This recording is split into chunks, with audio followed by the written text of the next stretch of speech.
пешбурди фаъолияти соҳибкорӣ василаи муҳими баландбардоштани иқтисодиёти мамлакат, таъсиси ҷойҳои нави корӣ ва фароҳам овардани шароити созгори зиндагӣ мебошад. Бо назардошти ин, масъалаи рушди соҳибкорӣ ҳамеша мавриди таваҷҷӯҳи роҳбарияти кишвар қарор дошта, ҷиҳати боз ҳам беҳтар намудани фазои сармоягузорию соҳибкорӣ, ҳавасмандгардонии онҳо ва дастгирии давлатии соҳибкорону истеҳсолкунандагони ватанӣ тадбирҳои муассир андешида мешавад.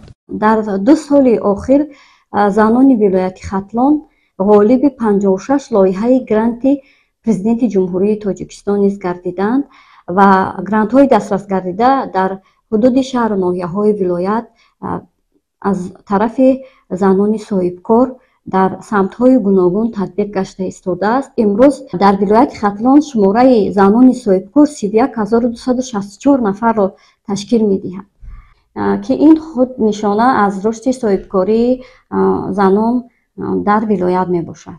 бо мақсади баланд бардоштани иқтидори иқтисодии занону духтарон ва соҳибкасбу ҳунар намудани онҳо дар баробари пешниҳоди қарзҳои имтиёзноки бонкӣ, ҳамчунин ҳамасола ба як қатор занону духтарони фаъолу кордон грантҳои президенти ҷумҳурии Тоҷикистон дода мешавад, ки бонувони вилояти Хатлон низ аз онҳо баҳравар мегарданд. дар робита ба ин грантҳои раиси вилояти Хатлон низ таъсис дода шуданд, ки хушбахтона имсол бо ибтикори роҳбарияти вилоят ҳаҷми умумии он ба маротиб зиёд карда шуд. ин албатта имконият фароҳам меорад, ки мо бо ташкили корхонаҳои хурду миёнаи истеҳсолӣ аз ҷумла коргоҳҳои коркарди маҳсулоти кишоварзӣ, дузандагию пазандагӣ, хизматрасонӣ ва ҳунармандӣ фаъолияти соҳибкории худро боз ҳам рушд бахшида ба дастовардҳои бештар ноил гарданд. илова бар ин, мақомоти иҷроияи ҳокимияти давлатии вилоят бо ҷалби шарикони рушд ғояҳои соҳибкории бонувонро дастгирӣ намуда, баҳри дарёфти манбаъҳои иловагии сармоягузорӣ кӯмак мерасонад. дар заминаи таъсиси грантҳои президенти ҷумҳурии Тоҷикистон дар вилояти Хатлон низ қарори раиси вилояти Хатлон аз 26 феврали соли 2021 дар бораи таъсиси грантҳои раиси вилояти Хатлон оиди дастгирӣ ва рушди соҳибкории занон барои солҳои 2021-2025 қабул гардида, аз соли 2021 то соли 2025 63 нафар занони соҳибкори вилоят бо пешниҳоди лоиҳаҳо ба маблағи 750 000 сомонӣ ба гирифтани грантҳои раиси вилояти Хатлон дастрасӣ пайдо карданд.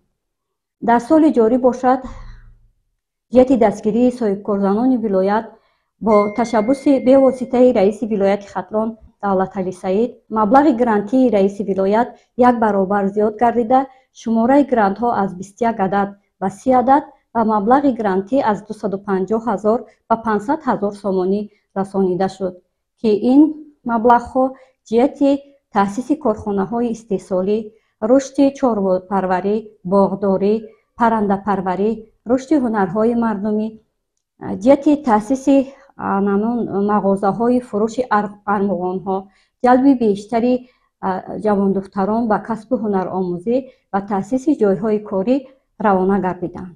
солҳои охир дар баробари соҳибкории истеҳсолию хизматрасонӣ ва фурӯши молу маҳсулот таваҷҷӯҳ ба соҳибкории иҷтимоӣ бештар гардида, дар асоси дастуру супоришҳои президенти ҷумҳурии Тоҷикистон пешвои миллат муҳтарам Эмомалӣ Раҳмон дар шаҳру ноҳияҳои вилоят марказҳои таълимии хусусӣ таъсис ёфта истоданд, ки онҳо ба омӯзиши забонҳои хориҷӣ ва технологияи муосир машғул мебошанд. муддати 9 сол мешавад, ки дар шаҳри Бухтар ин фаъолияти маркази мо ба роҳ монда шуда. дар ин муддат садҳо нафар кӯдакон ба мактабҳо тайёр карда ва ба забономӯзии онҳо диққати зарури дода шуданд, ки ин мақсади забономӯзӣ, яъне дастури супоришҳои президенти ҷумҳурии Тоҷикистон даста ҷамъона ва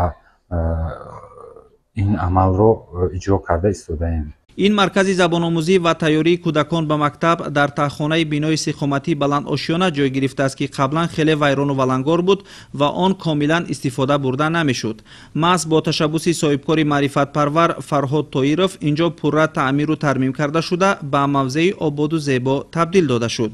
бозори меҳнат ҳаминро тақозо мекунад, ки нафароне ки донишҳои хориҷӣ, забонҳои хориҷиро медонанд, нисбат ба нафароне ки забонҳои хориҷӣ, яъне русӣ ва англисиро намедонанд, нисбатан маоши хуб мегиранд, нисбатан сатҳу зиндагии онҳо хубтар мебошад.